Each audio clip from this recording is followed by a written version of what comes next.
This is my video presentation for ENAM 12005 Thermal Energy Plant. Rightio, what did I learn from this course and what did I get out of this course? Okay, from the start I found the subject quite simple and easy. I believe this was because of my more years of experience. Coming from a trade background, a lot of the stuff that was taught in the early part of the course was stuff that I already knew.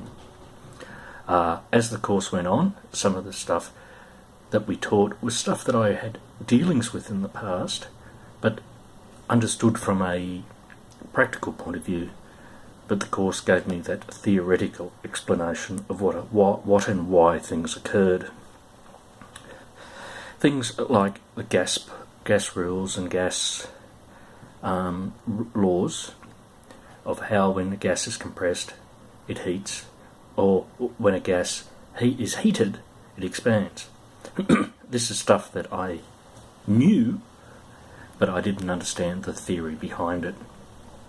This theory, of course, was very useful to me now or in the future in my trade, because it's things like tyres. Large tyres and earth moving equipment are very expensive. They can overheat. The pressure which is in these tyres is a critical part of preventing that tyre overheating, and it's something that is monitored very closely. A tyre that gets too hot, of course, causes degradation of the tyre. The tyre life is shortened drastically, tyre failures. When you're dealing with tyres that are a value of $30,000 to $40,000, you need every tool in your kit to be able to extend their lives. So being able to know what the best pressure to run those tyres at and when to test them can save you lots of money in the long run. Then we went on to heat engines. While heat engines sounds unusual, in reality it is an internal combustion engine, a steam engine, or engines that are basically stuff that I've been dealing with for the last 30 years. The things that I took out of the course, which I found very interesting, is the fact that the hotter you can make an engine run and survive, the more efficient and powerful that engine will be. This explains why modern engines tend to run a lot hotter than engines of old, because engineers, of course, have worked to get the most power for the least amount of fuel. Because as time goes by, your fuel cost is hugely important in the cost of running a piece of equipment. So if we can reduce that cost by increasing the efficiency of the engine, that's what we must do. So understanding that will help me working towards, in the future of my trade and career, to make better decisions. On this, of course, we then moved into steam and empathy and entropy.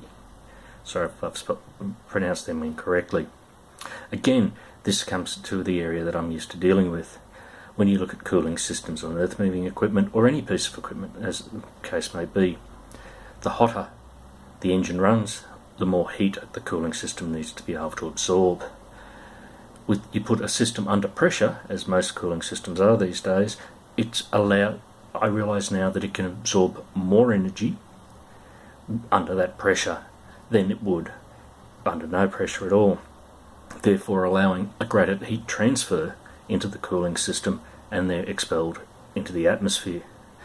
This is something that I didn't understand and will help me in the future, I suppose, dealing with overheating issues on pieces of plant and equipment that I deal with.